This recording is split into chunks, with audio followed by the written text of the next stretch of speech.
La paix et la prospérité commencent par l'égalité des sexes. Quiz, égalité filles-garçons. L'égalité filles-garçons à l'école. 1. Depuis quand les garçons et les filles sont assis sur les mêmes bancs des écoles publiques? A. 1932. B. 1950. C. 1975.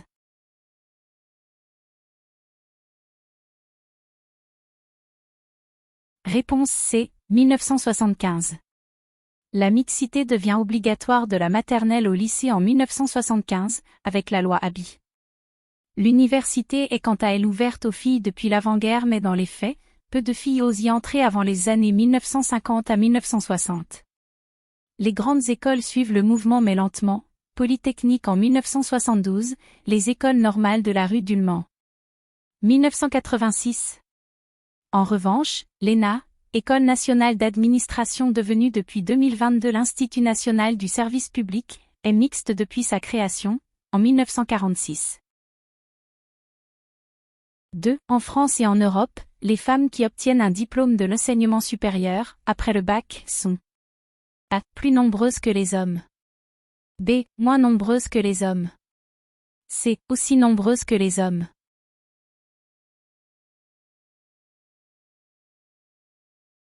Réponse A. Plus nombreuses que les hommes. Les femmes sont plus diplômées de l'enseignement supérieur, 55%, que les hommes, 45%. En France, l'écart entre les femmes diplômées et les hommes diplômés est un peu moins grand que celui de la moyenne européenne. Du fait de l'orientation des femmes dans des filières moins porteuses, leur insertion professionnelle n'est en revanche pas meilleure que celle des hommes, à niveau de diplôme égal Bac+2, Bac+3 ou Bac+5. 3. En France, la part des étudiantes en école d'ingénieurs se situe autour de A. 12%. B. 28%. C. 35%.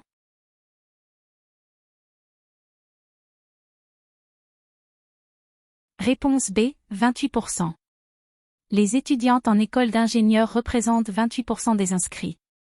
En 2000, elles étaient 22% mais depuis une décennie ce taux n'évolue pas significativement et il varie selon les spécialités.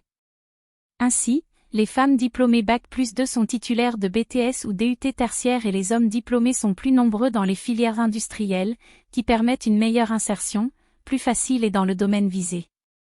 De même à l'université, les filières lettres et sciences humaines sont plébiscitées par les étudiantes alors que les étudiants se tournent plus souvent vers les filières scientifiques et techniques, dont les diplômes sont très recherchés.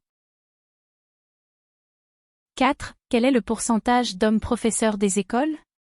A. 15%. B. 27%. C. 48%.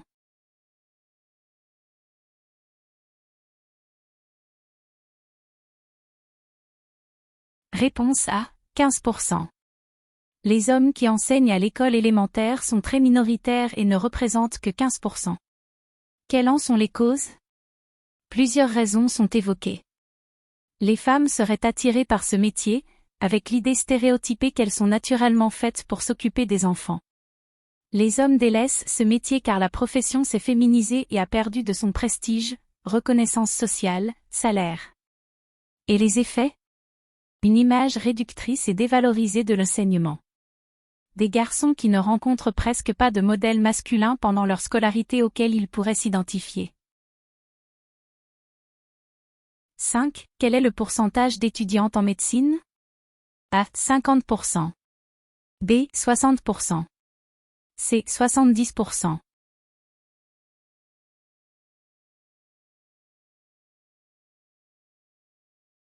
Réponse B. 60%. Le pourcentage d'étudiantes en médecine est de 60%. En 1913, la part des femmes docteurs en médecine était de 6% seulement. Les études de santé se sont féminisées progressivement.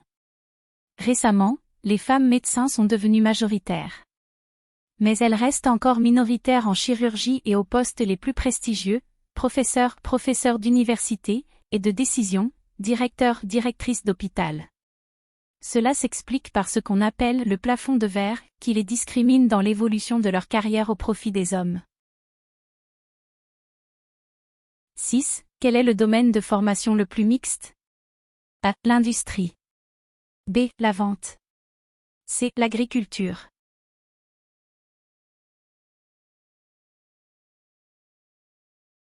Réponse B. La vente. La vente est le domaine le plus mixte avec une parité presque parfaite, moitié-moitié, entre les filles et les garçons dans toutes les filières, CAP, Bac Pro, Bac Techno, STMG, BTS, Master et école de commerce. Cependant, des différences s'observent dans les spécialités ou options choisies. Les filles choisissent plutôt les ressources humaines ou la communication et les garçons la finance ou le management. L'industrie et l'agriculture sont encore largement masculinisées, même si de légers progrès sont mesurés et encouragés. Les femmes y sont attendues du fait d'un grand besoin d'innovation dans ces domaines. Et la mixité est source d'innovation. 7. Après la troisième, est-ce que les choix d'orientation des garçons et des filles sont différents? A. Les garçons sont plus nombreux en seconde générale et technologique. B. Les filles choisissent plus souvent l'apprentissage, CAP ou Bac Pro. C. Les filles sont moins nombreuses dans la voie professionnelle, CAP ou Bac Pro.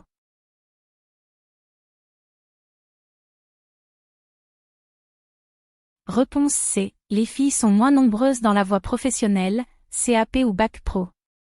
Les filles sont moins nombreuses dans la voie professionnelle que dans la voie générale et technologique. Du fait de leurs meilleurs résultats scolaires, elles obtiennent plus souvent le passage en seconde GT. Les filles ne savent peut-être pas qu'elles peuvent accéder à toutes les formations en CAP et Bac Pro.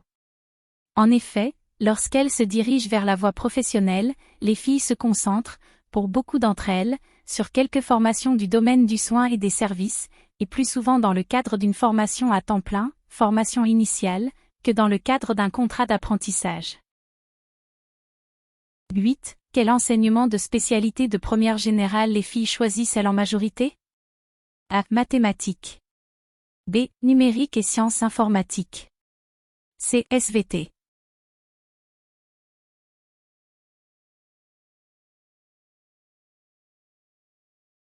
Réponse A. Mathématiques.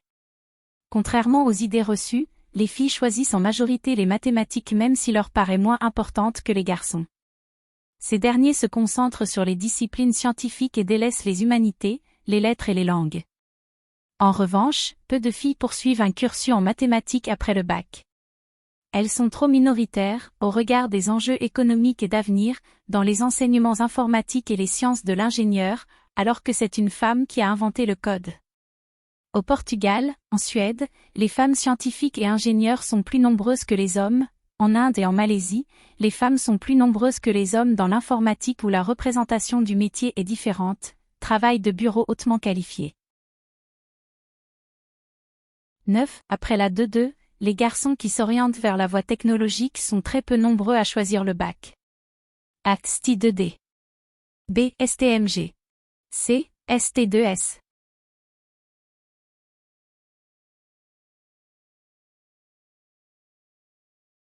Réponse C. ST2S. Les garçons sont très peu nombreux à s'orienter en ST2S. Comparativement, les filles ne sont pas très nombreuses à opter pour la série STI2D mais les garçons le sont encore moins à choisir la série ST2S. Ce bac techno est déserté par les garçons et plébiscité par les filles, deux attitudes qui se renforcent l'une l'autre.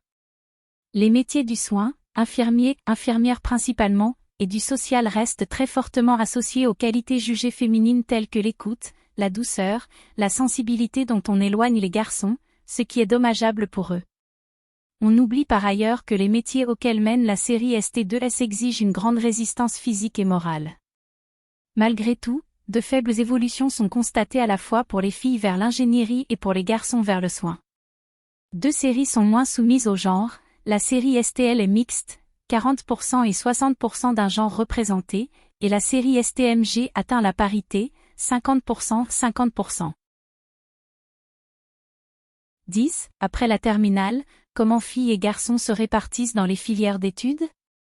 A. Les filles sont plus nombreuses dans les filières sélectives, BTS, BUT, classe prépa, école.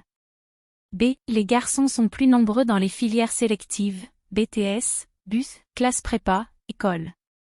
C. Les garçons sont plus nombreux à l'université, licence, master, doctorat.